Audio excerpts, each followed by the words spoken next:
श्री गोपाल कृष्ण महाराज, श्री दत्तात्रेय प्रभु महाराज, श्री चक्रपाणी प्रभु महाराज, श्री गोविंद प्रभु महाराज, सर्वज्ञ श्री चक्रधर स्वामी।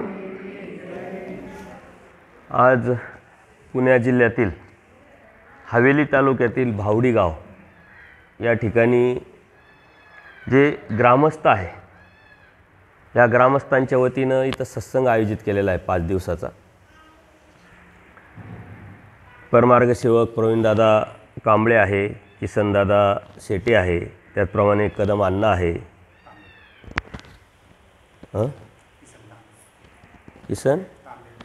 किसनदादा तांबे आहे, त्याचप्रमाणे अशोकदादा खांदवे आणि बेलेकर दादा, त्याचप्रमाणे बाकीची जी मंडळी आहे।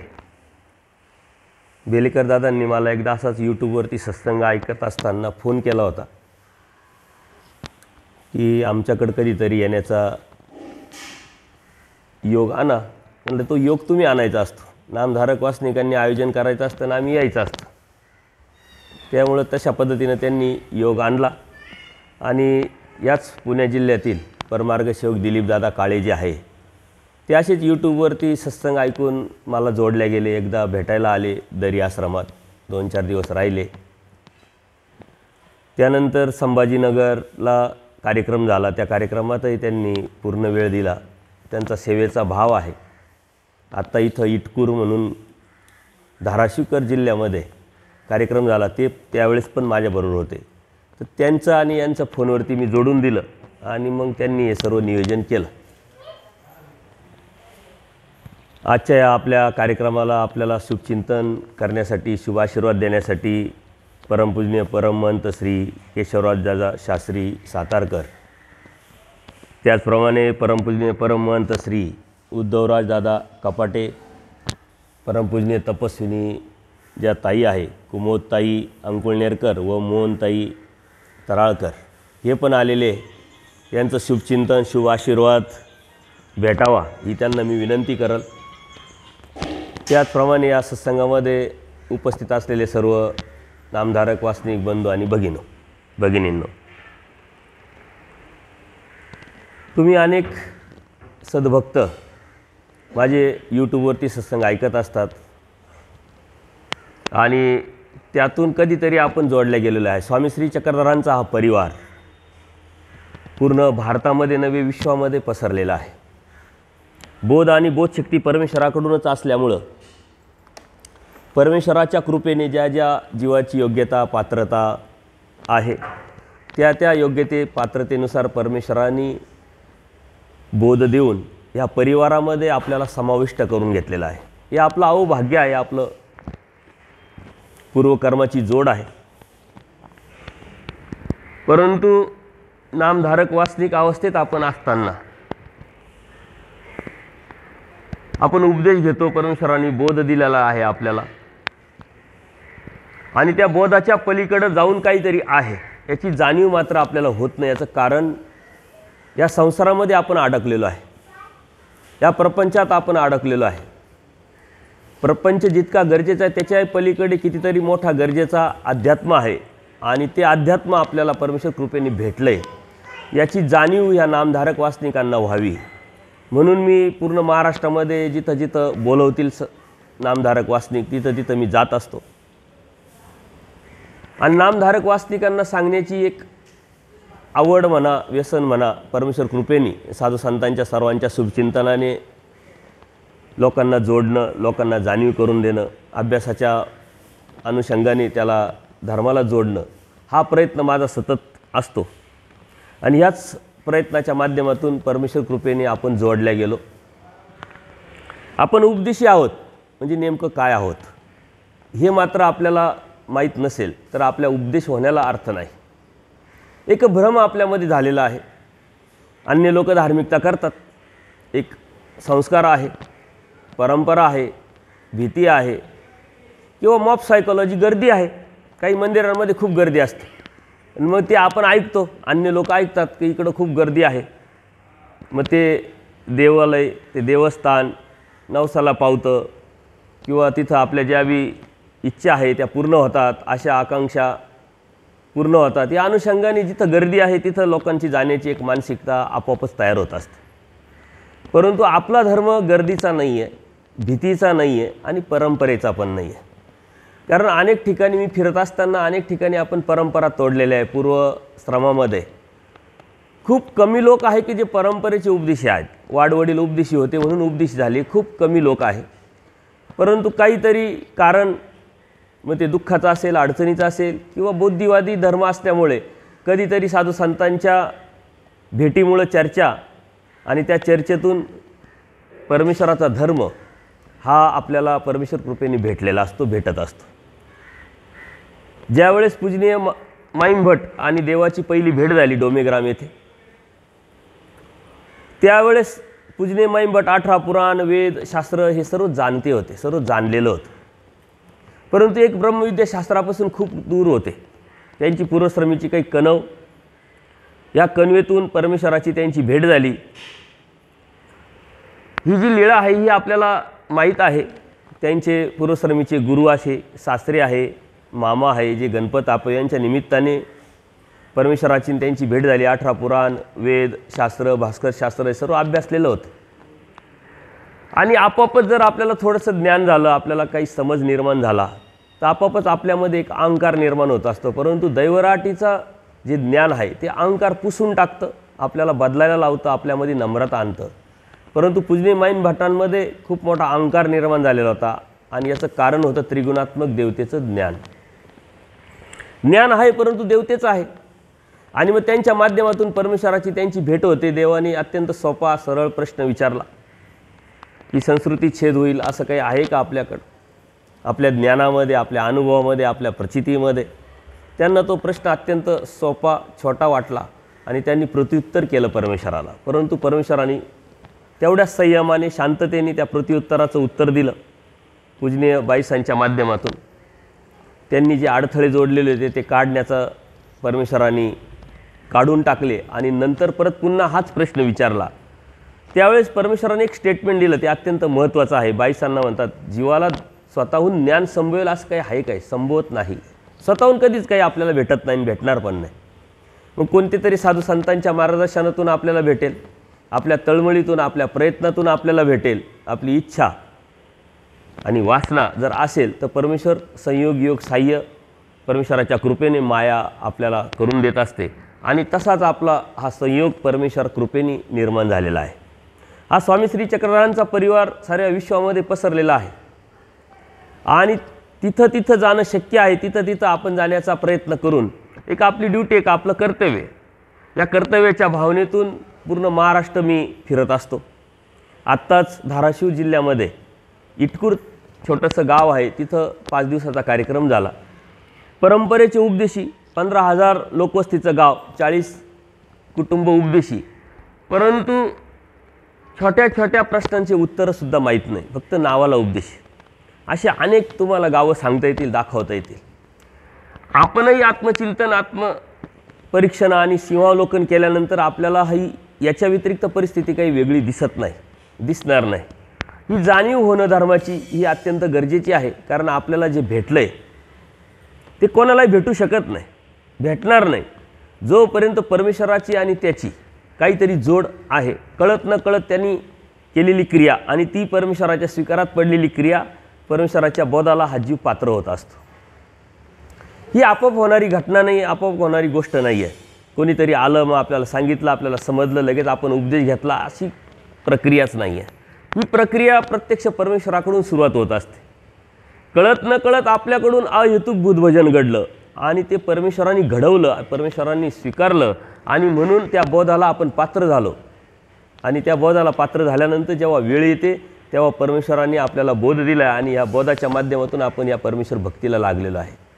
परमेश्वर भक्ती सहजासहजी कोणाला भेटत नाही. परमेश्वर भक्ती सर्वात मोठं आव्हान आहे.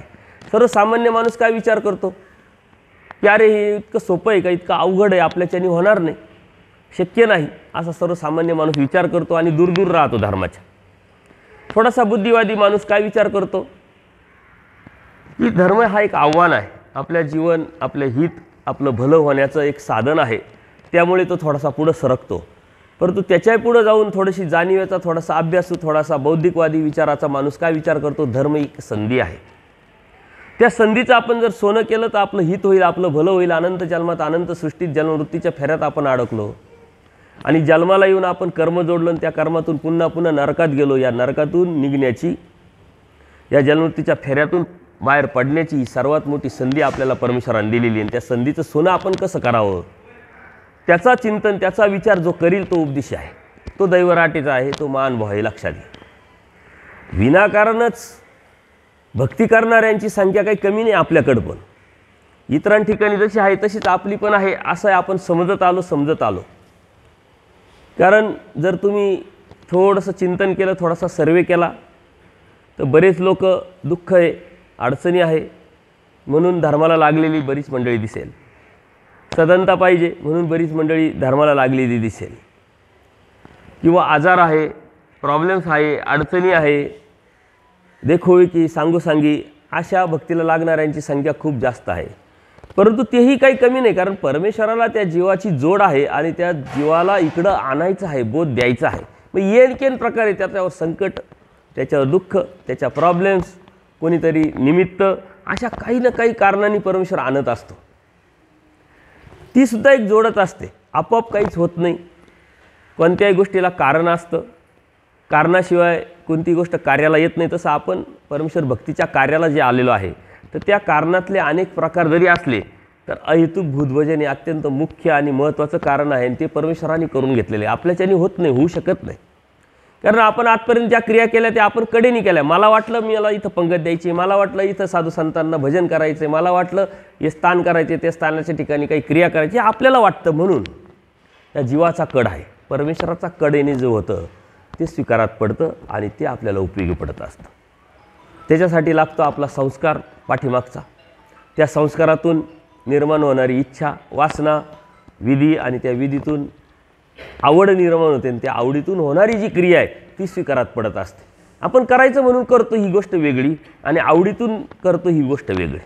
आपल्या घरामध्ये एखादा पाहुणा आला, त्या पाहुण्याला आपण विनाकारण जर म्हटलं नाही कशाला आला आता विनाकारण, मला तर कामाला जायचं, मला इकडं जायचं, तिकडं जायचं, त्यालासुद्धा ते लक्षात येतं आपल्या चेहऱ्यावरून. आणि मग तो काय विचार करतो की आता आलोचे 2 मिनटं भेटू आणि कटू. परंतु अत्यंत आत्मीयतेने आपण आले, चांगली गोष्ट आहे, या या या खूप दिवस झाले, असं झालं तसं झालं, आपण त्याला कसं त्याचा आदर सत्कार करतो, त्याच्यावरतून आपल्याविषयी दुसऱ्याच्या मनात, यांच्या मनात काय आवडी आहे हे लक्षात येतं. ती आवडीरूप जी क्रिया असते, जी आवडीरूप प्रीतीची जी क्रिया असते ती एकामेकाच्या स्वीकारात पडत असते. हे सर्वसामान्य दररोजचे अनुभव आपण बघत असतो. प्रोसेस म्हणून करायचं, दर्शन केलं, दंडोत घातला किंवा काय चाललं आहे असं म्हटलं तरी त्या समोरच्या लक्षात येतं की हा विनाकारण म्हणायचा म्हणून म्हटला आहे, बोलताय म्हणून म्हटला आहे, ते म्हटलं देखल्या देवाला दंडोत, तसं केलं हे लगेच लक्षात येतं. जर आपल्या हे लक्षात येतं तर परमेश्वराच्या काय लक्षात येत असेल आणि काय लक्षात येत नसेल हे सहज विचारसुद्धा आपण करू शकत नाही. पण आवडीरूप क्रियेचा स्वीकार परमेश्वर करत असतात, स्वीकारत असतात. ती आवड आपोआप होत नाही. कुठं मेडिकलला गेले तुम्ही, आवड निर्माण व्हावी द्या गोळी, मेडिकलला गेले आवड निर्माण व्हावी द्या एखादा इंजेक्शन, डॉक्टरकडे गेले ऑपरेशन करून टाका मला देवाची आवडी निर्माण होईल, किंवा साधू संतांकडे गेले मला आवडी निर्माण होईल असं काहीतरी मंत्र द्या, असं काही आहे का? परमेश्वराने अप्रत्यक्षरित्या आपल्याला तो मंत्र दिलेला आहे, परंतु त्याची जाणीव, त्याची किंमत आपल्याला माहीत नाही.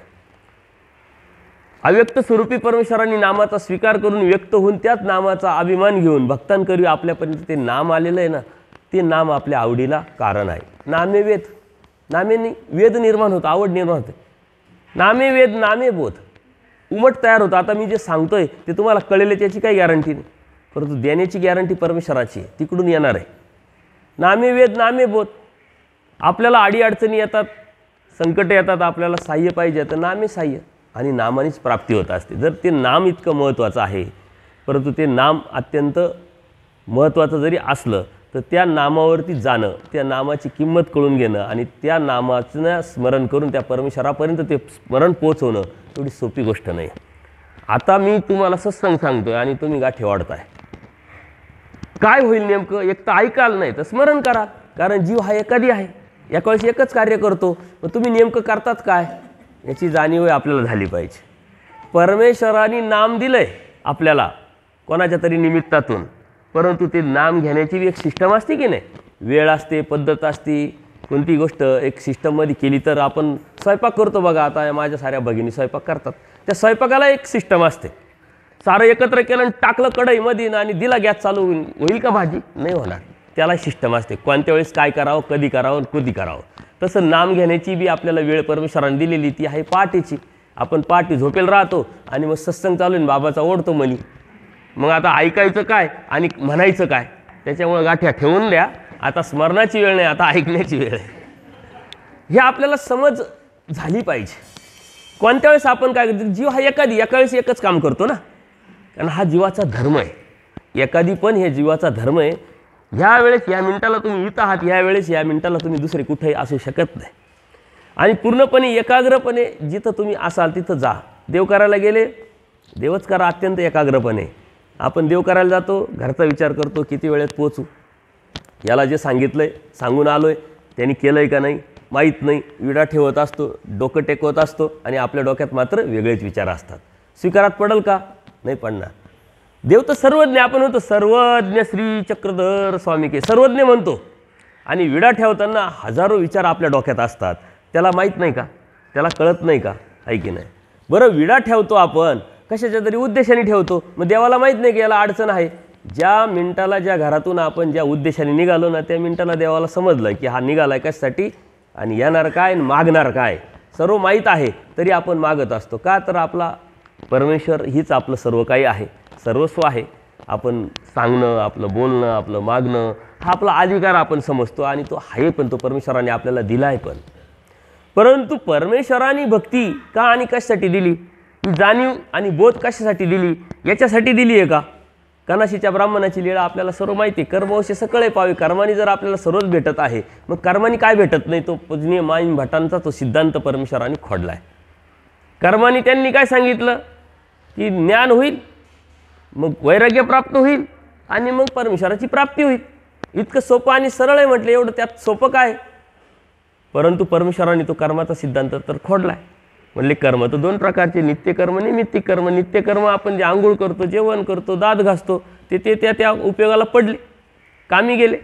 कर्म शिल्लक नाही राहिलं निमित्तिक कर्म, पुण्यरूपाने केलेले कर्म संकटकाळी उपयोगा पडतात. कर्मच राहत नाही. कधी ज्ञान होईल, कधी वैराग्य प्राप्त होईल, कधी परमेश्वराची प्राप्ती होईल. आणि मग परमेश्वराने आपल्या धर्माचा मूळ सिद्धांत तिथं सांगितलेला आहे. हा मूळ सिद्धांतात आपण गेलो पाहिजे आणि त्याचं दररोज चिंतन केलं पाहिजे. खरं म्हणजे आता मी जिथं जातो ना, तिथं लोकांना विचारतो की काय घ्यायचा विषय, ते म्हणले बाबा आम्हाला काहीच येत नाही, पहिल्यापासून सुरुवात करा.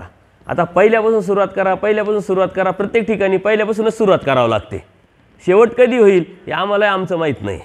त्याच्यामुळं आपण सुरुवात तर झालेली आहे आपली, बोध झाला त्याच वेळेस सुरुवात झाली, परंतु आपण पाठीमागं पडलेलो आहे. आणि म्हणून पुन्हा पुन्हा तेच मला तत्त्वज्ञान सांगावं लागतं आहे.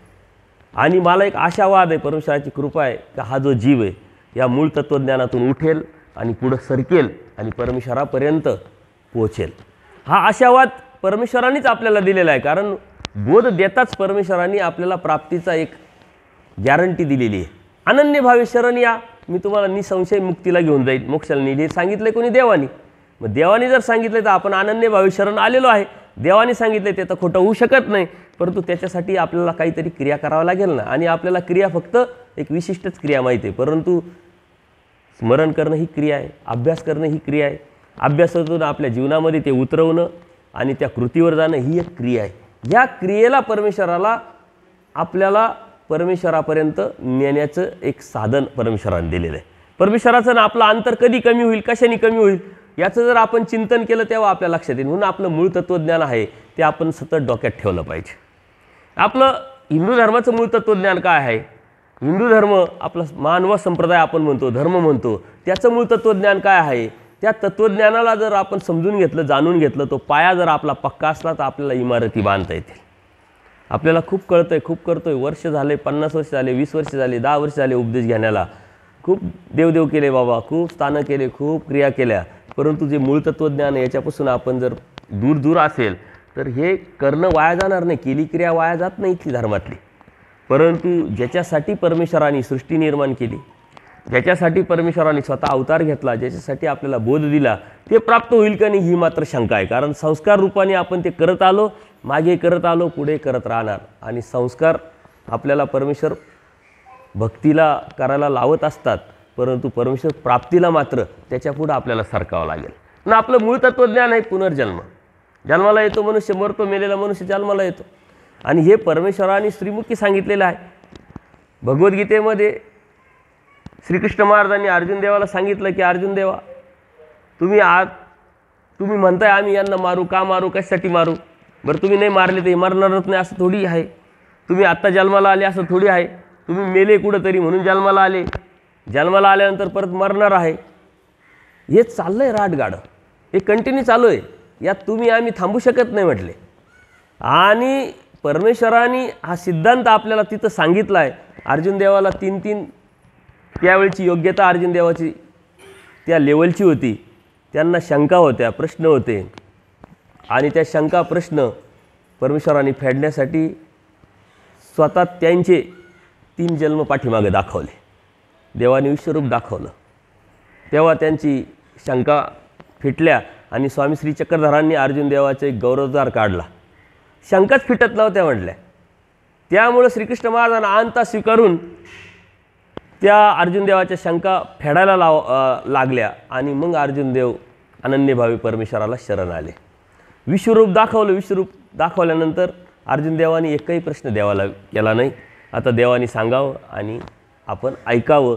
ही प्रवृत्ती बोधाची असते. अर्जुन देवाला बोध झाला आणि बोधानंतर अर्जुन देवाने काही विचारलंच नाही, प्रश्नच नाही विचारला. 11व्या अध्यायामध्ये अर्जुन देवांना परमेश्वराने विश्वरूप दाखवलं. त्याच्यानंतर अर्जुन देवाने प्रश्नच नाही विचारला. मग देवाने सांगायचं भीष्माचार्य मार, द्रोणाचार्य मार, कर्ण मार, बस मार मार म्हटले. अर्जुन देव मारत राहिले. सर्व संपल्यानंतर उतर म्हटले, अगोदर उतरले. अगोदर देव पहिले उतरायचे, नंतर अर्जुन देव उतरायचे रथावरून. परंतु शेवटी अर्जुन देवाला पहिले उतरायला लावलं. भक्ताची जी काळजी परमेश्वर घेतात, भक्तासाठीच परमेश्वराने सारा उपद्याप केलेला आहे. त्याच्यासाठी आपल्याला भक्त व्हावं लागेल. आणि तो भक्त अर्जुन देव झाले. बोधानंतर फक्त देवाचंच त्यांनी ऐकलं. आपण मात्र बोधानंतर कोणाचं ऐकतोय हे आपल्याला माहीत नाही. आपण आपल्या इंद्रियाचं ऐकतोय, आपल्या आत्म्याचं ऐकतोय, आपल्या समाजाचं ऐकतो, आपण प्रपंचाचं ऐकतोय, आपल्या नातेवाईकांचं ऐकतोय. आपण फक्त देवाचं ऐकत नाही. सर्वांचं ऐकतो पण देवाचं ऐकत नाही. मग आपल्याला बोध खराच झाला आहे का नेमका? बोध होणं म्हणजे परमेश्वर समजणं, परमेश्वर कळणं. आणि तो कळाला, त्यांनी सांगितलं, दॅट्स ऑल. आपले सारे प्रश्नच आता निकाली निघाले. आता देवाने सांगावं आपण करावं. परंतु आपण आदिंत झालो आहे, अनन्यभावी परमेश्वराला शरण गेलेलो आहे. परंतु ती शरण जाण्याची जी प्रक्रिया आहे, तिचा पाठीमागचा जो हेतू आणि तो उद्देश जो आहे, तो आपला योग्य की अयोग्य आपल्याला चेक करावा लागेल. तो दृष्टपर जर असेल तर आपण परमेश्वराची भक्ती करत नाही. अदृष्टपर असेल तर आता आपण परमेश्वराची भक्ती करतो. आणि म्हणून ह्या भक्तीच्या माध्यमातून आपण मूळ तत्त्वज्ञानाला सतत आपण चिंतन केलं पाहिजे. आणि ते चिंतन करत करत आपण परमेश्वराची भक्ती केली पाहिजे. मूळ चिंतन काय? परमेश्वराने राटगाडीच्या दृष्टांतून सांगितलेलं आहे की पुन्हा येतो, पुन्हा जातो, पुन्हा येतो, पुन्हा जातो. आपण आलोय, आल्यानंतर कर्म जोडतोय. आता तुम्हाला त्याचं टच करत नाही. तुम्ही यूट्यूबवरती सगळं राटगाडीचा दृष्टांत प्रत्येकाला बऱ्यापैकी माहीत असावा असं मी गृहीत धरतोय. आणि कारण विषय खूप मोठे मोठे आहे म्हणून मला फक्त स्पर्श करून पुढं जायचं आहे तुम्हाला. आणि तुम्हाला माहीत आहे राटगाडीचा, कोणाला माहीत नाही त्याने हातवर करा बरं. तुम्हाला राईट गाडीचा माहीत नाही. उपदेश कधी घेतलाय तुम्ही? खूप लहानपणी, आठवत पण नाही. मग आता ते अन्य धर्मी होते, त्यांना माहीत नाही, गोष्ट समजू शकतो. आपण तर दैवराटीत आलो ना. मग तुम्ही उपदेश का घेतला? अन्य राटीत जर असले, अन्य घरचे असले तर आई वडील उपदेश होते म्हणून आईवडिलांचा धर्म इकडे आणला का तुम्ही सासूरवाडीला? असं झालं ना. 4 दिवसापूर्वी एक कुटुंब मला भेटायला आलं आणि त्यांची तक्रार काय होती? दोघं बी आले होते जोडीनं. तक्रार एकच होती का म्हणे हिनं उपदेश घेतला. उपदेश घेतला म्हणजे आईवडिलांचा धर्म आमच्या घरी आणला म्हणले. ऑलरेडी यांचं घरी हे, यांनी हा धर्म इथला स्वीकारायला पाहिजे, इथलाच सांभाळायला पाहिजे. तो तिकडूनचा धर्म आणायचं काय कारण? मग त्यांना जर समजावलं मी, धर्म इकडं आणणं तिकडं नेणं असं काही नसतं. त्या ताईची ती अवस्था, ज्ञानाची पात्रता, योग्यता वाढली म्हणून त्यांनी उपदेश घेतला. आता उपदेश आपण घेतला आहे, धर्म आपण स्वीकारला आहे. आपला धर्म आहे, आपला उपदेश आहे, आपली भक्ती आहे, तर आपण आपला धर्म समजून घेणे आपलं कर्तव्य आहे. आपलं गाव, तिथली लोकसंख्या, आपला तालुका, आपला जिल्हा, आपली परंपरा, आपली संस्कृती, आपला संस्कार हे जाणून घेणं आपली ड्युटी आहे. एखाद्या व्यक्तीला म्हणलं तू कोणत्या गावचा आहे माहीत नाही, असं जर त्यांनी सांगितलं उत्तर, तर आपण त्याला काय समजू, आहे की नाही. आणि परमेश्वराने या साऱ्या गोष्टी तत्त्वज्ञानात सांगितलेल्या आहे. एक औंढा नागनाथ नावाचं अन्य देवतेचं मंदिर आहे. तिथं लीळा घडलेली नाही आहे, परंतु ती गोष्ट परमेश्वराने सांगितलेली आहे. त्यातून आपल्याला लक्षात येईल की आपण नेमकं करतोय काय आणि करायला काय पाहिजे. तिथले एक अन्य साधू असतात, ते तिथं 12 वर्ष त्यांनी त्या देवतेची भक्ती केलेली असते. आता 12 वर्ष झाले, त्यांना वाटलं चला आपण बाहेर फिरावं, समाजाचं देणं आहे ते काहीतरी द्यावं, आणि म्हणून ते बाहेर पडले. आता एका गावात फिरत आले. त्या गावावरती पारावरती काही लोक बसलेले होते. आता एक संस्कार असतो, त्यांनी विचारलं बाबा तुम्ही कुठून आले? म्हणे आम्ही औंढा नागनाथवरून आलो. आता एक आपल्यासारखा शहाणा होता, तो काय म्हणतो, औंढा हे गावाचं नाव आहे का देवतेचं नाव आहे? नागनाथ हे गावाचं नाव आहे का देवतेचं नाव आहे? ते म्हणे मला काय माहीत नाही, मी 12 वर्ष मात्र तिथं तपश्चर्या केली, साधना केली, पण मला हे काही सांगता येणार नाही. जिथं 12 वर्ष आपण थांबलो आहे तिथलं जर आपल्याला काहीच माहीत नसेल तर ते थांबणं खरंच थांबलं का? तसं आपल्याला जर धर्माच्या अनुषंगाने मूळ तत्त्वज्ञान आपल्याला जर माहीत नसेल तर आपण खराच उपदेश घेतला आहे का, आणि आपण परमेश्वराचे भक्त आहोत का, ही चिंतन आपण केलं पाहिजे. म्हणून परमेश्वराने राटघडियाचा दृष्टांत सांगितलेला आहे.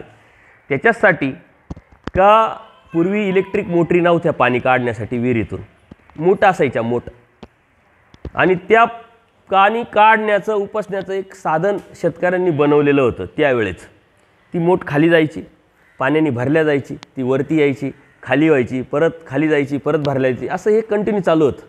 तसं आपलंसुद्धा हे कंटिन्यू चालू आहे. जन्माला आलो आपण, करू, मी जन्माला आल्यानंतर कर्म जोडतो, कर्म जोडलं का आपली ती मोठ आहे, आपली जी जीवनाची जी पिशवी आहे ती भरली का आपण भोगायला जातो.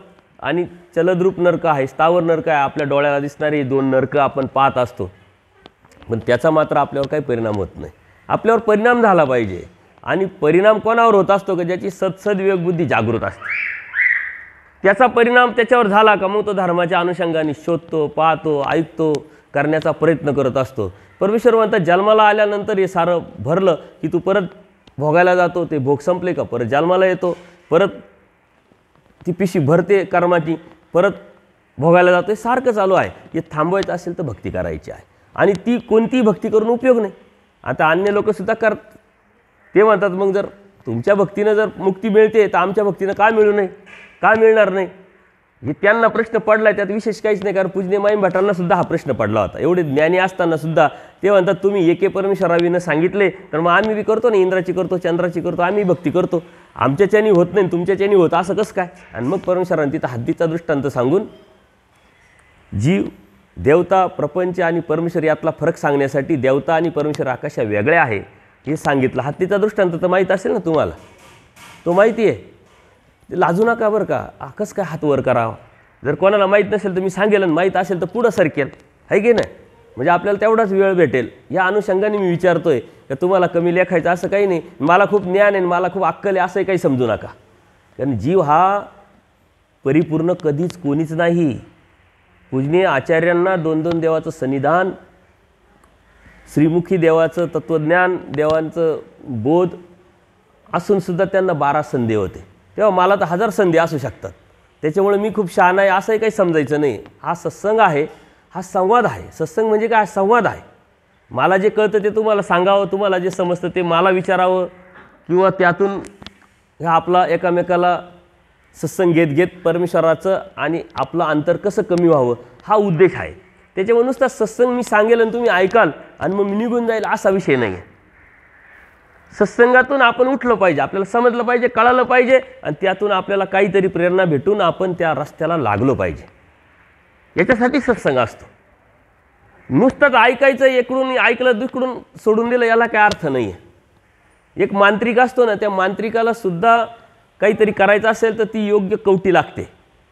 कवटी म्हणजे मेलेल्या माणसाची. आता तो कवटी शोधायला जातो, त्या कवटीची सुद्धा परीक्षा घेतो. आता मेलेल्या कवटीची काय परीक्षा घ्यायची, परंतु त्याला सुद्धा योग्यता लागते. इथं परमेश्वराला प्राप्त करायची किती योग्यता लागेल. तो ते कवटी घेतल्यानंतर तो काडी घेतो, आणि ती काडी एका कानातून टाकतो, त्या कवटीच्या दुसऱ्या कानातून ती काडी येते, तो म्हणतो ही काही कामाची नाही आहे. हा कोण असतो?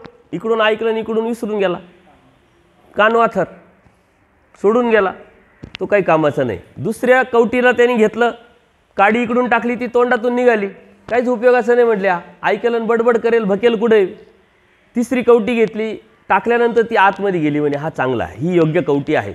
म्हणजे त्याला तांत्रिक मांत्रिक करायचं तर निर्जीव वस्तू असलेली जी आहे तिचीसुद्धा तो परीक्षा घेतो. आता परमेश्वराला प्राप्त करायचं आहे आपल्याला, अनंत ब्रह्मांडांचा नायक आहे, तर त्या योग्यतेचंच आपली बौद्धिकता असली पाहिजे की नाही. इथं कुणी आयरा गायरा येतच नाही. धर्म हा बुद्धिवादी लोकांचा आहे. तुम्ही कुठंतरी कधीतरी केव्हा तरी काहीतरी घडलेलं आहे तुमच्याकडून, कळत न कळत, ते परमेश्वराने स्वीकारले, त्या योग्यतेचे तुम्ही आहात, म्हणून परमेश्वराने तुम्हाला बोध दिलेला आहे. जरी आपल्याला अज्ञान असेल, वेळ कधी जात नाही.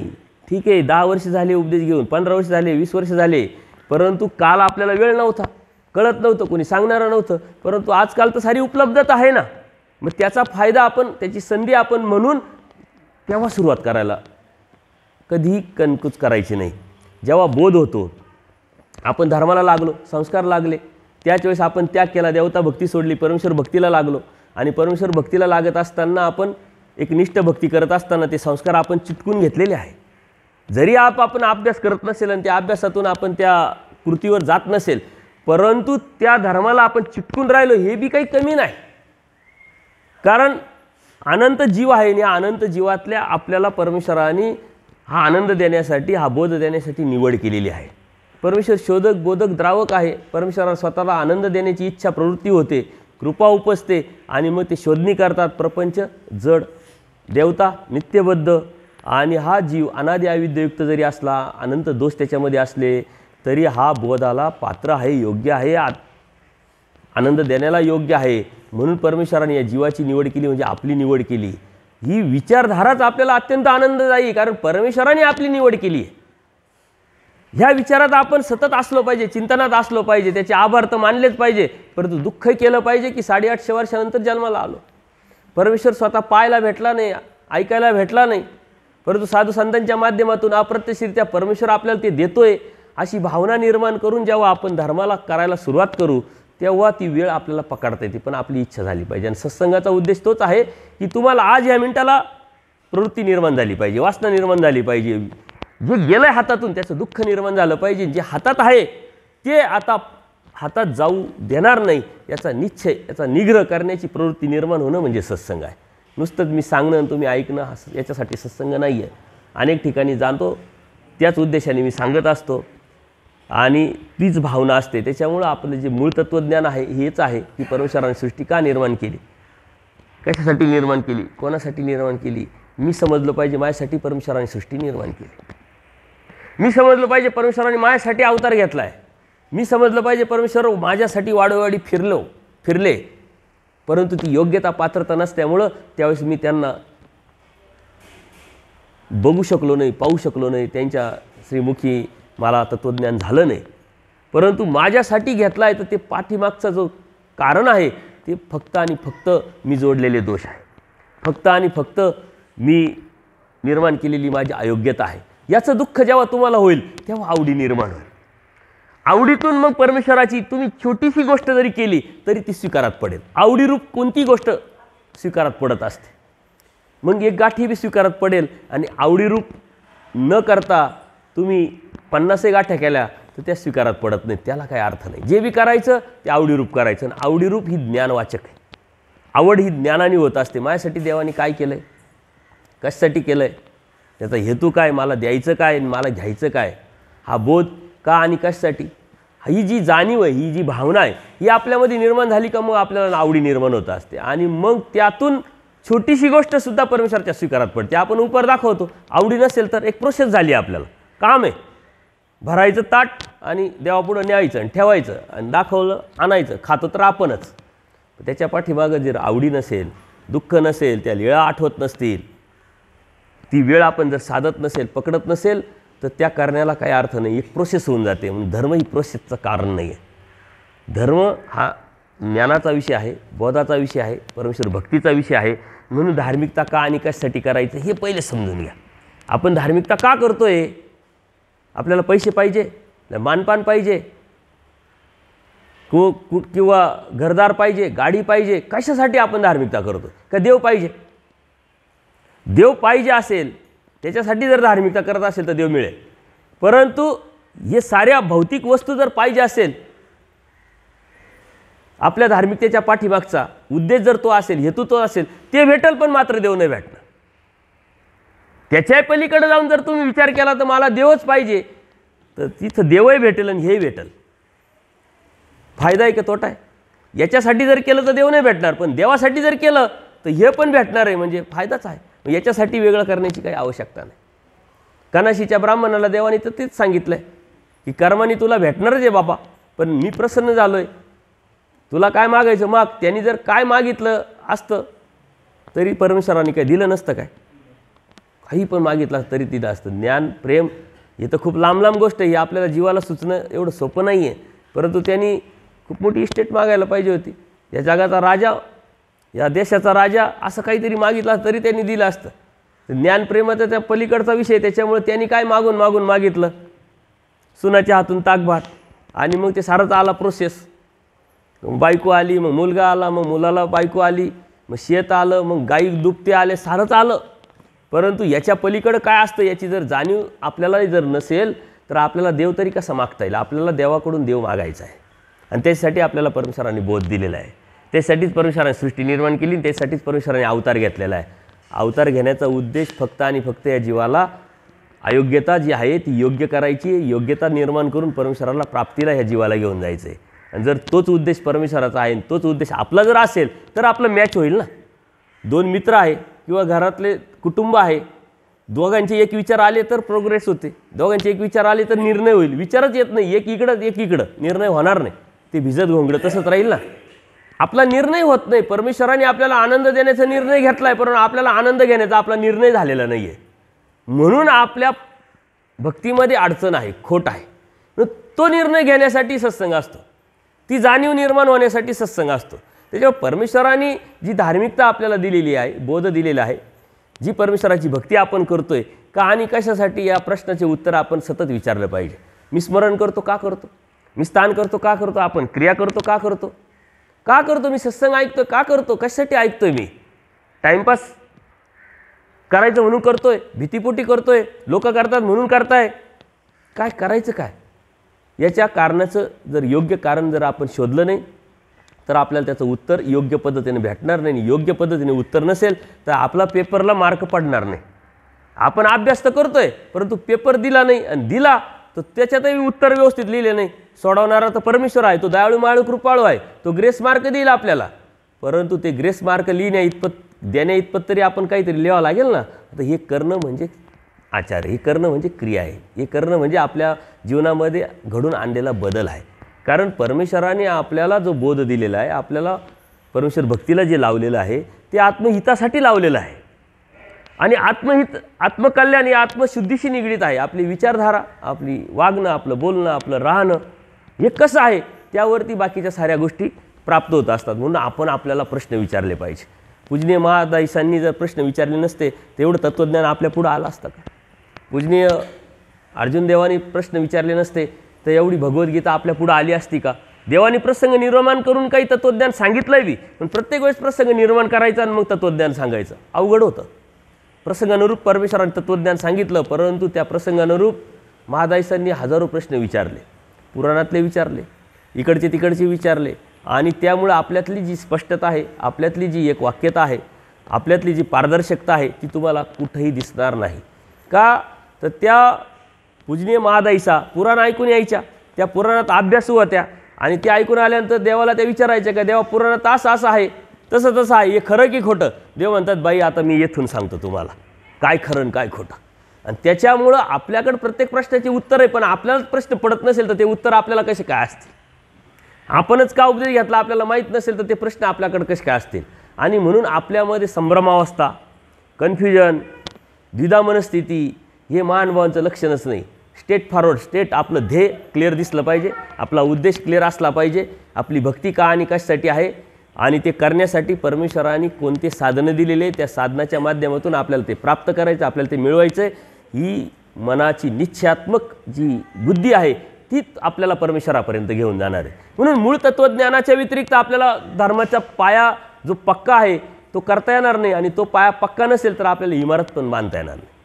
आणि ही शोकांतिका आहे की पूर्ण महाराष्ट्रामध्ये सर्वज्ञ श्री चक्रप्रभू पायी भ्रमण केलं, योग्य अधिकारी जीवाला निमित्त करून तत्त्वज्ञान सांगितलं. तेच तत्त्वज्ञान पूजनीय माईमभट असेल, पूजनीय आचार्य असेल, यांच्या निमित्ताने आपल्यापर्यंत अनेक साधू संतांच्या शुभचिंताने आपल्यापर्यंत आलेलं आहे. परंतु आपल्यापर्यंत नेमकं काय आलं? तत्त्वज्ञान आलं, धर्म आला, धार्मिकता आली का फक्तच कर्मकांड आले, फक्त अंधश्रद्धा आल्या? त्या अंधश्रद्धेतून केलेली धार्मिकता, निर्माण झालेली धार्मिकता ही तर परमेश्वरांनी सांगितलेली नाही आहे. जर परमेश्वरांनी सांगितलेली नसलेली धार्मिकता जर आपण करत असेल तर ती परमेश्वरापर्यंत आपल्याला कशी पोचवेल? तुमच्या गावात मला यायचं आहे, मी जर पत्ताच विचारला नाही, कसं यायचं समजूनच घेतलं नाही, जाणूनच नाही घेतलं, आणि फक्तच गाडी चालवत राहिले, तुमच्यापर्यंत पोहोचाल कसे? पोचणार कसं? किती तास गाडी चालवतो याला काही अर्थ नाही. म्हणून परमेश्वराने धर्म आपल्याला अत्यंत अचूक, क्लिअर, स्ट्रेट फॉरवर्ड दिलेला आहे. परंतु त्याच्यासाठी विचारावं लागेल, समजावं लागेल, समजून घ्यावं लागेल, जाणून घ्यावं लागेल, तेव्हा परमेश्वरापर्यंत आपल्याला तो धर्म घेऊन जाणार आहे. आणि का आणि कशासाठी या प्रश्नाचे उत्तर आपण सतत शोधत राहिलो पाहिजे. प्रत्येकाच्या पाठीमागं तोच भाव असला पाहिजे, तोच हेतू असला पाहिजे. बाकी तर हे अनुषंगिक आहे, हे धर्माचे एक एक पार्ट आहे, एक एक भाग आहे. जसं आता हवेली तालुका, आता हवेली तालुक्यातला हा एक गाव आहे. एक गाव म्हणजे हवेली तालुका होऊ शकत नाही. या गाव म्हणजे हे मंदिर नाही, या गावातलं एक मंदिर हा एक भाग आहे. या मंदिराचा सुद्धा हे एक ठिकाण आहे. मंदिर तर भरपूर मोठं आहे, गाभार आहे, पाठीमागं तिकडं बऱ्याच गोष्टी आहे. तर धर्मातला जो एक भाग आहे तो म्हणजे समजून आपण त्याला धार्मिकता करायला लागलो, त्यातूनच परमेश्वर प्राप्त होईल असं समजायला लागलो तर भेटेल का? समुद्र तर खूप मोठा आहे, त्यातलं एक हांडाभर तांबे पाणी आणलं आणि आपण म्हटलं समुद्राचं आणलं, असं होईल का? तसं आपलं झालेलं आहे. परमेश्वराने तर स्पष्ट पारदर्शकपणे आपल्यापर्यंत पोचवलं, परंतु एखादी गोष्ट आपल्यापर्यंत पोचली आणि त्याला धर्म घेऊन आपण पळू राहिलो आहे. मला देव भेटला, मला देव भेटला, मला देव भेटेल, ही मानसिकता, हा भ्रम आपल्यामध्ये निर्माण झालेला आहे. त्या भ्रमातून बाहेर पडण्यासाठी आपल्याला ज्ञानाची गरज आहे. म्हणून ज्ञानमोचक सांगितलं परमेश्वरांनी. भक्तीचा आता तो एक विषय आपण घेतलेला आहे की परमेश्वरांनी प्राप्तीला नेण्यासाठी कितीतरी साधनं सांगितलेले आहे. त्या कोणत्या साधनामध्ये आपण बसतो आणि त्या साधनाच्या माध्यमातून आपल्याला कसं परमेश्वरापर्यंत पोहोचता येईल. तुमच्यापर्यंत याला मला भरपूर साधनं होते, बस होती आहे की नाही, गाड्या होत्या, ट्रेन होती, स्वतःची गाडी होती, आणखीन बऱ्याच गोष्टी होत्या. आता कोणत्या साधनाचा वापर करून मला पोचायचं आहे हे त्याच्या अवस्थेवरती अवलंबून आहे. प्रत्येकजण प्रत्येक साधनाने नाही पोचू शकत. एखादा चांगला श्रीमंत माणूस असेल तो विमानाने प्रवास करतो, त्याच्यापेक्षा थोडासा कमी श्रीमंत माणूस स्वतःची गाडी असते, त्याच्यापेक्षा कमी असतो तो ट्रेननी करतो, त्याच्यापेक्षा बसनी करतो, काही रिक्षानी करतात, काही ॲटोनी करतात. प्रवास करणं मात्र थांबलेलं नाही. प्रत्येकाचा प्रवास हा चालूच आहे. तसा परमेश्वराच्या धर्माचा हा प्रवास त्याच्या बुद्धीच्या कृतीनुसार, त्याच्या अवस्थेनुसार तो करतोय. परंतु आता आपण तो प्रवास करत असताना कोणतं साधन वापरलं पाहिजे त्याची तर जाणीव करून घ्यावं लागेल की नाही. परमेश्वराने सांगितले ज्ञान आणि प्रेम हे परमेश्वराच्या प्राप्तीचे दोन साधनं आहे. आता ह्या साधनापर्यंत पोहोचायला आपल्याला कोणते साधनं वापरायचे हे ज्ञानवाचक आपल्याला समजून घ्यावं लागेल. आणि ते ज्ञानवाचक न समजून घेतल्यामुळे आपण कर्मकांडांना, अंधश्रद्धेलाच साधनं समजतोय आणि तिथंच आपण फसतोय. आपल्या जीवामध्ये मुळातच चिकित्सा हा एक गुण आहे. जीव चिकित्सक परमेश्वरानेच सांगितलं आहे. आणि ती चिकित्सा भौतिक जगामध्ये आपण कमी लावतो का? खूप लावतो, खूप डोकं लावतो आपण. डोकं नसलेलं डोकं आपण लावत असतो. भाजीपाला आणायला गेलो तरी डोकं, कपडे आणायला गेलो तरी डोकं लावतो आपण. हेच का, कसंच का, गॅरंटी, वॉरंटी, किंमत, त्याचा फायदा, तोटा, साऱ्या गोष्टी आपण लावित असतो. भौतिक जगामध्ये किती डोक्याचा वापर करतो. आध्यात्मिक जगामध्ये तुम्ही किती लावला आत्तापर्यंत डोक्याचा वापर करा? काही नाही केला आपण, विचार नाही केला आहे. परंतु धर्म हा विचाराचा आहे, त्याच्या पलीकडे आचाराचा आहे. आचार्य योग्यता, विचारे दृढता. आचाराच्या बाजूने विचार कराल तेव्हा तुमचे विचार दृढ होतील, पक्के होतील. आणि ही पक्की बुद्धी परमेश्वरापर्यंत घेऊन जाणार आहे आपल्याला. आपल्यामध्ये चिकित्सा आहे परंतु आपल्याकडे प्रश्न नाही आहे. आडात असेल तर पोऱ्यात येऊन प्रश्न का नाही आहे, तर त्या प्रश्नाला जे लागणारं भांडवल आहे ते आपल्याकडे नाही आहे. कोणता बिझनेस करायचा भांडवलाशिवाय करू शकतो का? घर चालवायचं पैशाशिवाय करू शकतो का? एखादी नोकरी मिळवायची स्किल पाहिजे, डिग्री पाहिजे, करू शकतो का? नाही करू शकत. प्रत्येक गोष्टीला जर काहीतरी लागतं परमेश्वर भक्तीला काहीच लागत नाही असा भ्रम आपल्या मनामध्ये निर्माण तरी झाला कसा? का व्हावा तो? परमेश्वराच्या भक्तीला, परमेश्वराच्या प्राप्तीला काय लागतं हे समजून घेणं म्हणजे धार्मिकता. म्हणून बोध म्हणजे उपदेश घेणं म्हणजे दैवराटीत असणं. म्हणून परमेश्वराचं जे मूळ तत्त्वज्ञान आहे हे आपण समजून घेतलं पाहिजे. धार्मिकता का आणि कशासाठी हे समजून घेतल्यानंतर मग आपण उपदेश घेतला आहे असं समजलं पाहिजे. उपदेश घेणं म्हणजे काय नेमकं? फक्त नामं घेणे म्हणजे उपदेश घेणं आहे का? 4 साधनं आपल्याला माहीत नसेल, 4 पदार्थ माहीत नसेल, त्यातला फरक माहीत नसेल, ज्या रस्त्यावरती आपण चाललो आहे त्या रस्त्यावरचा ॲड्रेस आपल्याला माहीत नसेल, पत्ता माहीत नसेल, कसं चालावं हे माहीत नसेल, तर त्या उपदेश घेण्याला काय अर्थ आहे? वर्षानुवर्ष आपण उपदेश घेतला आहे, 40 वर्ष झाले, 50 वर्ष झाले, 10 वर्ष झाले, 20 वर्ष झाले. हा फक्त प्रवेश दिलेला आहे आपल्याला परमेश्वराने, आणि तीही परमेश्वराची कृपा आहे. आपण गेलो कुठंतरी कोणाला तरी आपण सांगितलं लगेच त्यांनी उपदेश घेतला असं होत नाही. तुमच्या नातेवाईकांमध्ये कितीतरी असे नातेवाईक आहे का ते बिगर उपदेशी आहे, कितीतरी मित्रमंडळी आहे का जे बिगर उपदेशी आहे, ज्यांच्यावरती तुमचा प्रभाव पण आहे, पण तरी धर्म म्हटला का ते ऐकत नाही. का ऐकत नाही? त्याची तेवढी योग्यताच नाही, पात्रताच नाही. त्याला जे पाहिजे होतं ते त्यांनी ते मिळवलेलं नाही आहे, म्हणून परमेश्वराला त्याला ते देता येत नाही आहे. आणि तुम्हाला परमेश्वराने दिलेलं आहे म्हणजे ती योग्यता तुमच्यामध्ये आहे, आणि ती योग्यता कळत नकळत परमेश्वराने तुमच्याकडून करून घेतलेली आहे. अयोग्य जीवाला योग्य परमेश्वर करतात. स्वामी श्री चक्रधरांचा अवतार हा अलौकिक अवतार आहे. कलियुगाचा अलौकिक अवतार आपल्याला भेटलेला आहे. जीवोद्धरणी व्यसन, यतिमुनीचा वेश, बाकी काहीच नको आहे. फक्त आणि फक्त या जीवाला आनंद द्यायचा आहे, बाकी दुसरं काहीच नाही अपेक्षा. आणि एवढ्या छोट्याशा अपेक्षेतही जर आपण उतरत नसेल तर तो देव भेटेल तरी कसा आपल्याला? आणि तो जर भेटत नसेल तर तो समजून उपयोग काय? त्याचं नाव घेऊन उपयोग काय? त्या ब्राह्मणाला देव भेटले, देव म्हटले मी प्रसन्न झालो, तू माग काय मागायचं, तरी त्यांनी देवाला मागितलं नाही, देवाचं ज्ञान मागितलं नाही, देवाचं प्रेम मागितलं नाही. देव भेटून उपयोग झाला का त्याला? तसंच आहे आपल्याला देव समजलाय, कळालाय, देव भेटलाय, परंतु देवाकडं आपण काय मागतोय? देवा व्यतिरिक्त जर मागत असेल तर देव भेटून उपयोग काय? उपदेश घेऊन उपयोग काय? नाम घेऊन उपयोग काय? स्मरण करून उपयोग काय? स्थान करून उपयोग काय? क्रिया करून उपयोग काय? करतोय आपण, त्यातून आउटपुट. जीव हा स्वार्थी आहे की नाही? प्रत्येक गोष्टी फायदा पाहतो आपण. कोणीतरी आपल्याला म्हटलं चल बस गाडीत, मला आपल्याला जाऊन यायचं, तरी आपण 50 प्रश्न विचारतो. का जायचं? कुठं जायचं? किती वेळ लागेल यायला? विचारतो की नाही? जेवढं गॅरंटी निर्माण होईल विश्वासार्थ, मग त्याच्या गाडीवर बसतो आणि मग जातो आपण.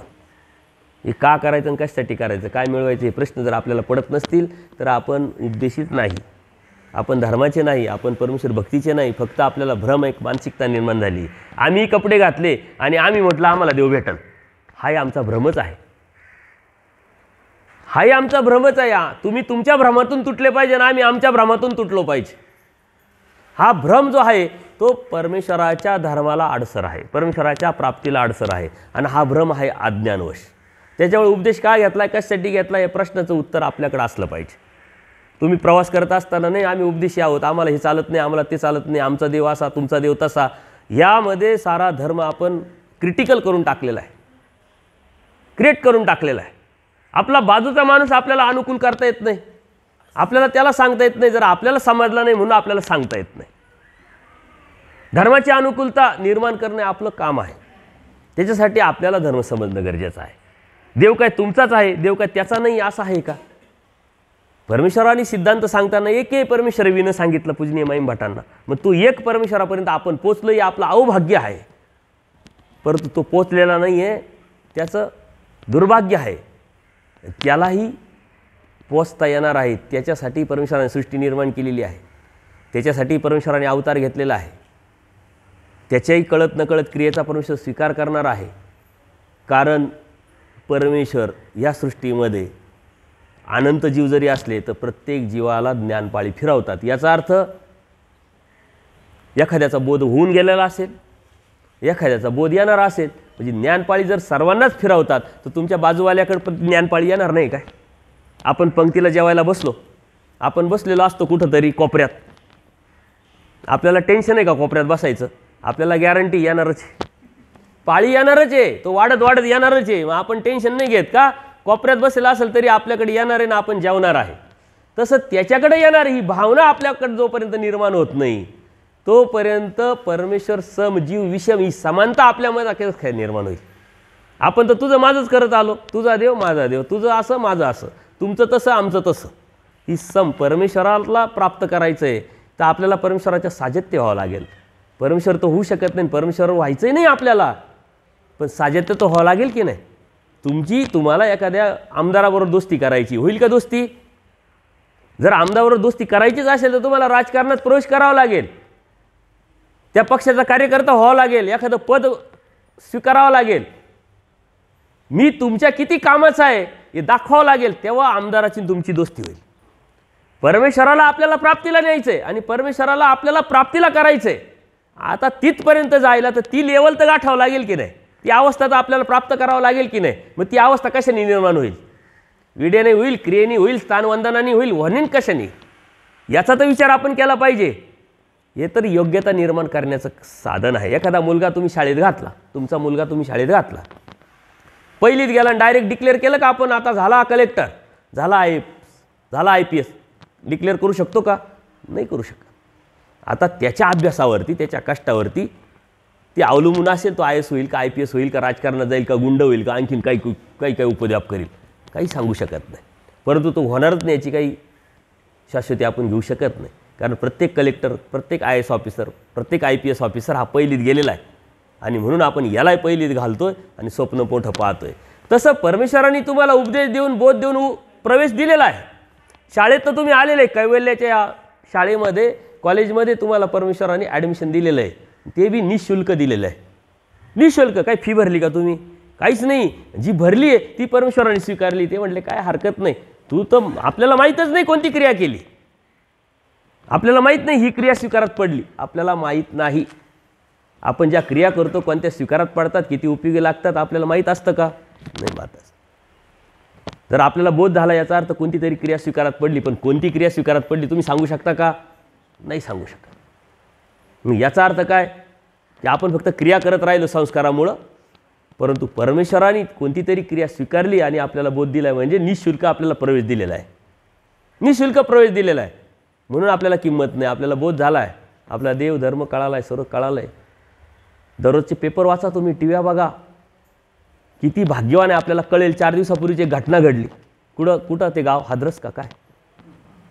अन्य किती लोक अज्ञान आहे, किती लोक वेडे आहे. त्या अन्य बाबाच्या पाठीमागं लागता लागता आणि त्याच्या गाडीच्या खालची धूळ आपल्याला मिळावी, आपल्याला कपडावं लागेल, हे मिळवता मिळवता चेंगरूनच किती 150 लोक मेले. गेले कुठं? आणायला काय आले होते, घ्यायला काय आले होते आणि गेले कुठं? बरं ते घेतलं असतं तर काय भेटलं असतं? त्यात आपण आहे का? आपण यातून बाहेर पडलोय. म्हणून पेपर वाचत चला, समाजाकडे बघत चला, नेमकं चाललंय काय समाजामध्ये आणि आपण आहे कुठं, आपण कोणत्या रस्त्यावर आहोत. आणि तो रस्ता आपल्याला परमेश्वर कृपेने आपल्याला मिळालेला, त्याचं किती आपण आभार मानले पाहिजे. पण परमेश्वरासाठी आपल्याकडे काहीच नाही. आपण नामं घेतो तरी काहीतरी फायदा, भक्ती करतो काहीतरी फायदा. परमेश्वरासाठी काय आहे बरं? परमेश्वरासाठी, परमेश्वर मिळवण्यासाठी, परमेश्वराच्या प्राप्तीसाठी आपण परमेश्वराला काही देऊ शकतो का? काही देऊ शकत नाही. तेवढी योग्यताच नाही, पात्रताच नाही, आपली ताकदच नाही आपल्या बुद्धीची, आणि तरी आपण देण्याचा प्रयत्न करतोय. आणि त्यात कळत न कळत परमेश्वर स्वीकारताय, त्यातून योग्यता निर्माण होते. असंच निरूपण चालू होतं.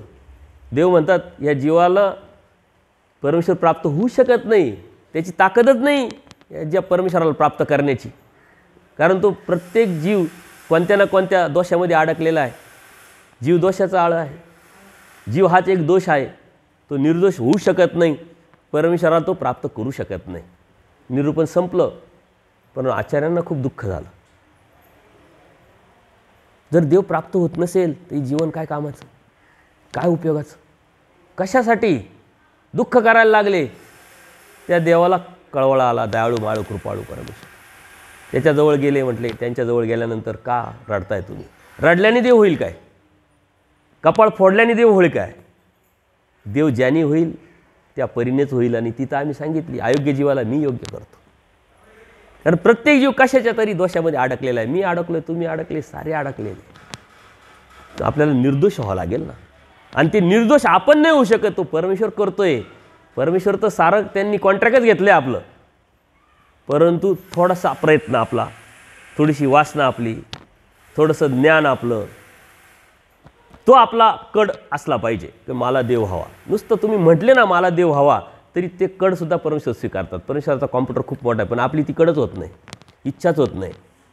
मी अनुसरेल ही भावनासुद्धा होत नाही. सारं संपलंय, काहीच राहिलं नाही तरी इच्छा होत नाही. मी त्याग करेल, इच्छा नाही.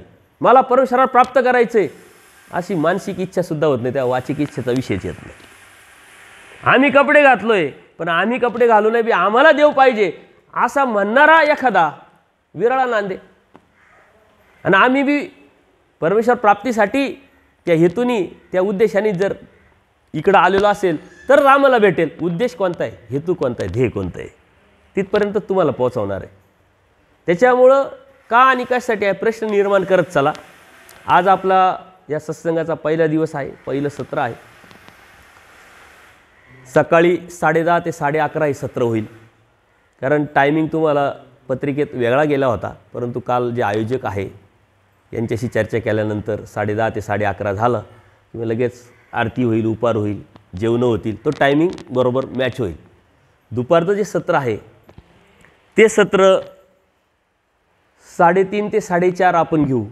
बरोबर आहे ना? तर त्याच्यात टायमिंग बदलू तुम्ही म्हणत असाल, तुम्हाला योग्य कोणतं वाटेल बघा. 3 सत्र घ्यायचं अशी यांची मानसिकता आहे. 3 घ्यायचे का 2 घ्यायचे दादा?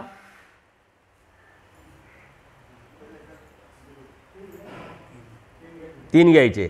तर मग 3:30 ते 4:30 घ्यायचं दुपारचं सत्र चालेल. संध्याकाळचं सत्र 7:30 ते 9 राहील आणि 9च्या नंतर तुमचे जेवणं होतील. पण आमचं जेवण मात्र 7च्या आत होऊन जाईल.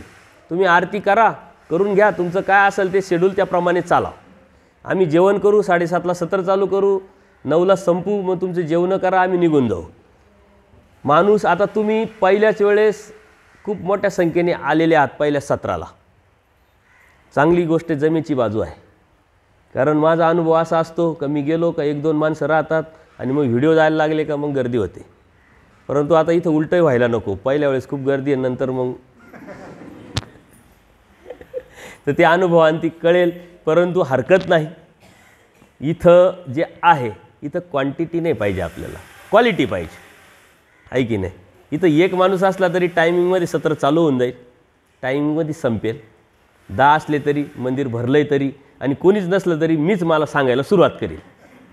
कारण मीच मला सांगतोय, मी तुम्हाला थोडी सांगतोय माझ्याकडे काय योग्यता आहे, काय पात्रता आहे, मी तुम्हाला सांगेलन, कळवेलन, तुम्ही उठालन, पळालन, देवाला मिळवाल, असं काही नाही आहे. त्याच्यामुळे तो विषय नाही आहे. टायमिंग जे आहे ते लक्षात घ्या. सकाळचं 10:30 ते 11:30, दुपारचं 3:30 ते 4:30 आणि संध्याकाळी 7:30 ते 9 हे सत्र होतील. एक सत्र इथं मी व्यायामाचं कुठे गेलो तर घेत असतो. परंतु शेतकरी कुटुंब आहे, शेतकरी ग्रामीण भाग आहे, इथं व्यायामाची गरज नाही. बाबा आम्ही कामच इतके करतो, आम्हाला जाम होऊन जातो. त्याच्यामुळं ते सत्र घ्यायचं का नाही हे तुम्ही ठरवा. तुम्ही म्हणत असाल तर मी येतोच. आता आम्ही सकाळी आलोच इथं, वॉकिंग करत आलो आणि वॉकिंग करत गेलो, त्याच्यामुळे आम्ही दररोज येणारच आहे. परंतु ते सत्र काही घेण्याची आवश्यकता नाही असं मला वाटतंय. परंतु इथं जरी नसलं तर तुम्ही घरी कुठं जिथं असाल तिथं व्यायाम करत चला. व्यायाम हे वायू तुटे, देवाने सांगितलं आहे. स्वस्थ चित्त बुद्धी संभवती. स्वस्थता जर असेल तुमच्या विचारामध्ये, तुमच्या बुद्धीमध्ये, तुमच्या मनामध्ये, तर स्वस्थता असेल तर चित्त स्थिर राहील. आणि चित्त स्थिर असेल तर मग स्मरण कराल, ज्ञान घ्याल, कृती करा, काही असेल. शरीर जर व्यवस्थित असेल तर परमेश्वराला प्राप्त करू शकता किंवा भक्ती करू शकता. थोडा काटा जरी टोचला आपल्याला, देवाने सांगितलं काटे आधी नवाल, जरी काटा टोचला तरी आपलं डोकं पूर्णपणे तिथं राहतं. काटा टोचतो का काय, काटा टोचतो काय, दुःखतं का काय, दुःखतं का काय, एक भाग आहे. देवाने सारं आपल्याला सांगून टाकलेलं आहे. एक्झरसाईज करत चला, जसं जमेल, जितकं जमेल. योगा आहे. आणि तुम्हाला सांगतो परमेश्वराने सर्वात मोठं आपल्याला गिफ्ट काय दिलेलं आहे, दंडोत. आपण 5 दंडोत त्याच्यावरती जास्त घेतच नाही, घालतच नाही. पण एखादी आवडीची भाजी असेल तर आपण 1-2 चपात्या कधी खाऊन जातो आपल्याला कळतही नाही. तिथं मात्र आपल्याला नियम नाही. इथं मात्र नियम आहे, 5 दंडोत घालायचे. एक्स्ट्रा जर झाले देव प्रसन्न झाले ना, आले ना, मग काय मागायचं, आहे की नाही? तसं झालं नाही पाहिजे. दररोज 1 दंडोत वाढवायचा आहे. आज 5 घातले, उद्या 6, परवा 7, तेरवा 8, एकच वाढवायचं आहे. फक्त 1 वाढवायचं आहे. किती? फक्त 1. 1 पाऊल टाकलं तुम्हाला ध्येयापर्यंत घेऊन जाईल. पण मी नाशिकला बसलोय आणि मला जायचं आहे भावडीला भावडीला असंच म्हणत राहिलो तर मी आलो असतो का? मला पाऊल टाकावं लागेल, बाहेर पडावं लागेल. तसं एक पाऊल परमेश्वरापर्यंत तुम्हाला घेऊन जाणार आहे. एक तुमच्यातला दोष तुम्ही काढला तो परमेश्वरापर्यंत मुक्तीला घेऊन जाणार. एक गोष्ट सुरुवात एकापासूनच होत असते. खूप काही लगेच होतं का? लगेच काहीच होत नाही. तर हा तर तुम्हाला पहिल्या सत्संगातला पहिलाच ग्रहपाठ दिला. दररोज एक सत्संग, दररोज एक दंडोत तुम्ही वाढवणार आहात. कोण कोण वाढवणार आहे? हात वर करा. सर्वांनीच वाढवले. आता माझा काही CCTV कॅमेरा तुमच्यावर नाही, पण देवाचा CCTV कॅमेरा आहे. इथं देव बसलेले आहे. साधू संतांच्या साक्षीनं तुम्ही देवाला शब्द दिलेला आहे, आम्ही एक एक वाढू. पण किती वाढू हे काही विचारलं नाही तुम्ही. 100 का 200 का 500? हां, किती? कोणत्याही गोष्टीचा निग्रह केल्याशिवाय धर्म शेवटात जात नाही. 10वीत मुलाला जास्त मार्क पाडायचे, त्याला निग्रह करावा लागतो. पाठी उठून अभ्यास करतो. आपणही त्याला ट्युशनला घालतो. इकडं तिकडं एखादी डिग्री मिळवायची, एखादी नोकरी मिळवायची. किती कष्ट. आणि त्यातून मिळणार काय? त्याला पगार. त्या पगारातून, पैशातून त्याचं घर चालणार आहे. आणि ह्या प्रक्रियेतून कर्म जोडून दुःखाला जाणार आहे. त्याच्यासाठी किती कष्ट आहे. इथं परमेश्वर प्राप्तीसाठी आपल्याला ही क्रिया करायची आहे. त्यासाठी कष्टाचा विषय काय येतो? पण तुम्ही 25 घाला, 50 घाला, पण ठरवून घ्या. ठरवून घ्या का मी 50 दंडवतापर्यंत जाईल, मी 25 दंडवतापर्यंत जाईल, मी 11 दंडवतापर्यंत जाईल. आणि तुम्ही आम्हाला विचारा, बाबा तुम्ही किती दंडवत घालता, आम्हाला नका सांगू. विचारायचं आहे की नाही? तुम्ही विचारलं तर मग आम्हाला बी वाटतं की अरे विचारणार आहे कोणीतरी, मग आम्हालाही घालावं लागेल. नुसतं आम्ही शहाणपणा नाही शिकवायचा, आम्हाला पण घालावं लागेल. तर हा तुमच्यासाठी साधना नाही, ती आमच्यासाठी साधना. तुम्ही साधक आहात, आम्ही साधक आहोत. अलग अलग. आपण विचारत नाही, आपण बोलत नाही. हाताची घडी तोंडावर बोट. पहिलीच शिकवलेल्या शिक्षकांनी आजपर्यंत आपण शिकलो आणि इकडे बी ह्या शाळेत आलो तेच वापरतोय. इथं देवाने तसं सांगितलं नाही. आपला धर्म चिकित्सक आहे. प्रश्न उत्तर श्रद्धा या अन्य धर्माला वावडे आहे, आपल्या इथं वावडे नाही. आपल्याला महादाईसानी प्रश्न केले. देव म्हटले का तुला दोष लागला बाई, तू किती प्रश्न विचारते मला. बाईसानी प्रश्न विचारला, देवानी सांगितलं की बाई आता तुला मालन देवीची शपथ, आता गप्प बस. कारण प्रश्न जेवढे उच्च लेवलचे होते. आपले प्रश्न राहून राहून राहणार काय? काय राहून राहणार? काही राहणार नाही. जितके छोटे छोटे प्रश्न असतात. आणि ते प्रश्न जे मला आलेले ते अनुभव मी तुम्हाला सांगेल. तो एक हास्य आपला सत्संग होऊ शकतो. इतके छोटे छोटे प्रश्न असतात. आता 4 दिवसापूर्वी मला एका भगिनीने फोन केला का म्हणे मी देवाला आरती लावायचे, तर मी तूप आणलं होतं, डालडा तूप, आणि त्याची आरती लावायचे म्हणे. आणि 2 महिने झाले लावत होते. एक आले कोणीतरी, आपले उपदेशी असेल कोणीतरी आले. अरे म्हटले दोष लावला तुम्ही, हे डालडा तुपाचं लावायचं नसतं म्हटले, एक तर गावठी तुपाचं लावायचं नाही तर प्युअर तुपाचं. दोष लागला म्हणे. बाई गेली हँग होऊन. रात्रभर झोप नाही बाईला. आता रात्री 9च्या नंतर मला फोन होत नाही, केला तरी मी उचलत नाही. त्यांना माहीत होतं आता बाबाला विचारील आणि बाबा जर मनातून काढील तर बरं, नाही तर आमचं काही खरं नाही. आपण कशा कशात अडकलो आहे आणि देवाने आपल्याला कशा कशातून काढलं आहे हे आपल्याला लक्षात आलं पाहिजे. हे समजणं, याची जाणीव होणं म्हणजे उपदेश घेणं आहे, म्हणजे परमेश्वराची भक्ती करणं आहे. त्यावेळेस आपण कॉन्फिडन्सनी सांगू शकतो का मला बोध झालेला आहे. त्याच्यामुळे ह्या ज्या गोष्टी आहे या तुम्ही समजून घ्या. त्यांना म्हटलं तसं काही नसतं. सकाळी 9 वाजता बाईंनी फोन केला आणि तेव्हा त्यांचं डोकं शांत झालं. म्हटलं असं काही नसतं, तो एक भावक्रिया आहे, जीवमती आहे. तुम्ही हे लावा ते लावा ते लावा, नाही लावा असं काही नसतं. परंतु जे करायला लावलं ते करत नाही, आणि जे नाही करायला लावलं ते मात्र करण्याकडं आपला ओढा असतो. त्याच्याशिवाय आपल्याला पटतच नाही, जमतच नाही, कळतच नाही. हे केलं म्हणजे आपल्याला देव मिळाला असं आपलं वाटत असतं. आता 5 दिवस आपण त्यावरती चिंतन करणार आहोत, काही हरकत नाही. ह्या पहिल्या सत्संगाच्या अनुषंगाने जर तुमच्या मनात काही प्रश्न असतील तर विचारा. 2-5 मिनटं शेवटचे मी तुमच्यासाठी दिलेले राहतील. प्रश्न विचारायचे, पण शक्यतो ते प्रश्न आज जो सत्संग घेतला त्यात पद्धत असेल तर अधिक उत्तम. बाकी रात्रीचं जे सत्र आहे ते प्रश्न उत्तरासाठी तो आपण थोडंसं राखीव ठेवणारच आहोत. कारण 1.5 तास आहे ना, तर अर्धा तास तुम्हाला प्रश्न उत्तरांसाठीच राहणार आहे आणि 1 तास मग माझी बडबड तुम्हाला ऐकावं लागणार आहे. नाविलाज आहे, कारण तुम्ही मला बोलवलं आहे तर ऐकावंच लागणार आहे. तर तो विषय असा आहे. तर प्रश्न नाही आहे असं गृहीत धरू आपण. आहे का काही प्रश्न? काय काय शाळेतील मुलांनी कसा धर्म आचरावा? आईवडील जसे आचरण करतात ना तसे मुलं आचरण करतात. आईवडिलांनी देवपूजा केली, मुलं देवपूजा करतात. आईवडिलांनी दंडोत घातला, मुलं दंडोत घालतात.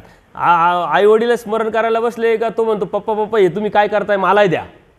कारण ग्रास्पिंग पॉवर लहान मुलांची जास्त असते आणि तुम्ही जे करताय त्याची करण्याची त्याची इच्छा असते, परंतु त्याला खूप कर्मकांड तत्त्वज्ञान हे सांगू नका. मला तरी प्रश्न येत राहतात की बाबा यांनी उपदेश घेतला काहीच करत नाही, त्याला 10 वेळा सांगावं लागतं देवपूजा कर देवपूजा कर देवपूजा कर. त्याची अवस्थाच तशी नाही आहे.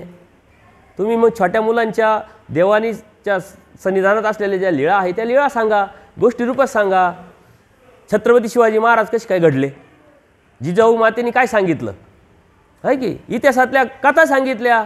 त्याच्या आपल्या धर्मातल्या अशा काही कथा, अशा काही छोट्या गोष्टी सांगा की असं चांगलं वागू, खोटं बोलू नये, चांगलं बोलून कोणाला त्रास देऊ नये, आपल्यापासून कोणाला काही प्रॉब्लेम येणार आहे याची काळजी घ्यावी.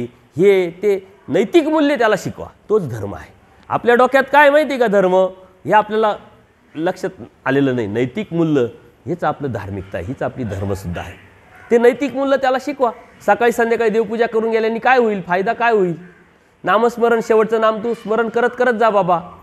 उपार दाखवायचा आहे तर मग तुम्ही उपार दाखवताय तर का उपार दाखवायचा आहे, भावक्रिया आहे. बाईसांनी कशा उपार दाखवलेला असतील, सुदाम्याचे पोहे देवानी कसे स्वीकारले, त्या स्वीकाराच्या बदल्यात काय त्याला दिलं हे जर सांगितलं तर त्याला आपोआपच आवड निर्माण होईल, एक भाव निर्माण होईल, एक निष्ठा निर्माण होईल. माझा देव ही भावना त्याच्यामध्ये रुजली तर मात्र त्याच्यावर तेच संस्कार आहे ना. धर्म देणं हाच संस्कार आहे, संस्कृती आहे. तुम्ही सारी इस्टेट द्याल पण धर्म नाही दिला ना तर काही उपयोगाची नाही. आणि दररोजची मी अनुभवतोय. त्याच्यामुळं 8 वर्षाच्या नंतर मुलगा असो मुलगी असो उपदेश दिलाच पाहिजे. तर देवानी सांगितलंय, निष्पत्ती चालू झाली विकल्पाची. 6 वर्ष तुम्ही शाळेत मुलाला घालता, त्याला विचारता का जात कोणती चिटकू, कोणत्या शाळेत घालू, इंग्लिश मिडियमला घालू, मराठी मिडियमला घालू का उर्दू मिडियमला, विचारतात का? तर याला काय कळतंय, याचं भलं भुरं मला समजतंय आणि मग मी त्याचा निर्णय घ्यायला भक्कम आहे असं तुम्ही म्हणता की नाही. मग धर्माचा निर्णय घ्यायला तुम्ही का कमकुवत होता. आणि आज ही शोकांतिका आहे, मुलं शाळेत शिकायच्या अनुषंगाने बाहेर गेले, नोकरीच्या अनुषंगाने बाहेर गेले आणि हा बाबा बाई बस ते तळमळ करत मुलांनी उपदेश घेतलाय, करत काहीच नाही आणि काहींचे तर उपदेशच घेतला नाही. म्हणजे आता नाही घेतला तर मग काय. कोणत्या गोष्टीला योग्य वेळ असते त्या वेळेस तुम्ही त्याच्याबद्दल विचार करता ना, तसं धर्माची योग्य वेळ आहे. 8व्या वेळेस तुम्ही जेव्हा बड्डे करता ना त्या बड्डेलाच कोणत्या तरी साधू संतांना बोलवायचं आणि त्यांना उपदेश द्यायचा. त्याला कळत नाही उपदेश घेणं म्हणजे काय, असं समजू नका त्याला कळत नाही. मोठा होईल बाबा, कळल आणि समजल. त्या मोठा झाल्यानंतर त्याला इतकं कळतं का तो तुम्हालाच क्रॉस करतो. दररोजचा अनुभव आहे. कालच एका ठिकाणी असं डोकं लावून आलेलो आहे. आई वडील उपदेशी, पोरगा वेल एज्युकेटेड, पैसा चांगला कमवतो तो म्हणतो गरजच काय. आणि आई बाप बसतील रडत, पोराने उपदेश घेतला पाहिजे पोराने उपदेश घेतला पाहिजे. आता दुःख करून काय उपयोग आहे का, वेळ निघून गेलेली आहे. मला दररोजचे हे अनुभव आहे, दररोजचे फोन आहे. मुलांना मुलींना धर्म देणं म्हणजे संस्कार संस्कृती देणं. ते आपल्या परीनं त्याच्या अवस्थेनुसार त्याच्याकडून करून घेणं अत्यंत सॉफ्ट पद्धतीनं. जबरदस्ती नका करू. जबरदस्ती कराल तर तो करणारच नाही. विशेष काय आहे, श्रीकृष्ण महाराज काय आहे, स्वामी श्री चक्रधर कोण आहे, भाईदेवाचे बोरं लीळा सांगू शकता, धानाईचा सांगू शकता, चांगदेव सांगू शकता. त्यांना दररोज एक लीळा सांगा, दररोज. आणि त्याला सांगा की उद्या तू मला ही लीळा म्हणून दाखवायची, मग मी तुला पुढची लीळा सांगणार आहे. संस्कार धर्म असा छोटा छोटा थेंबे थेंबे रुजवायचा असतो. एका विषयी तुम्ही म्हणाल हा मोठा होईल आणि याला देऊन टाकू, होत नसतं. लहान मुलगा काय आपाप लगेच चालायला लागला का तो उलटा पालटा पडतो, मग रांगतो, मग धडपडतो, मग चालायला लागतो. मग त्याला आपण ABCD 1 2 3 1 2 शिकवतो की नाही, आई शिकवतो आणि मग तो शिकतो. लगेच काहीच होत नाही. धर्मसुद्धा त्याच पद्धतीनं अत्यंत शांततेने आपल्याला त्याला समजावायचं आहे, पटवायचं आहे आणि त्याच्या डोक्यात घुसवायचं आहे आणि संस्कार रूपाने त्याला इस्टेट म्हणून द्यायचं आहे. त्याच्यामुळं लहान मुलांना हँडल करणं, लहान मुलांना धर्माला लावणं खूप सोपी गोष्ट आहे. फक्त त्याला तुम्हाला त्याच्यासारखं व्हावं लागेल. आणि होतात तुम्ही. तो बोबडा बोलतो, तुम्ही बोबडे बोलायला लागता. तुम्ही बोबडे असता काय, त्याच्यासारखं होतात काही नाही तुम्ही. तो खाली बसलेला असतो, तुम्ही त्याला खाली बसतात, घोडा होतात काय. आता तुम्हाला तसे अनुभव सर्व आहे, माझ्यापेक्षा जास्त अनुभव आहे. फक्त कायमचे घोडे होऊन राहू नका. ते तेवढ्यापुरतं खेळण्यापुरतं मर्यादित ठेवा, अन्यथा आपली हाल होऊन जाईल. संस्कार द्या, इस्टेट नका देऊ. आजची परिस्थिती चांगली नाही आहे. संस्कार दिला तर म्हातारपण चांगलं राहील. तरी देव कृपा आहे की आपल्याकडे सिक्युरिटी आहे, रिटायर व्हा, आश्रम भरपूर आहे, नाहीच कुठं आहे तर आपला 100% आहे, काळजीच करू नका. परंतु ती तयारी, ती मानसिकता होणं एवढी सोपी गोष्ट नाही. परंतु ती तयारी आपल्याला 5 दिवसात करून घ्यायची. दंड बाबा दंड. तर सत्संगाचा पहिला हा जे असेल ते आता 13 तारीख आहे ना, ते एखादा दिवस इकडं तिकडं काय जसं ते आयोजकांनी ठरवलं तर काय हरकत नाही.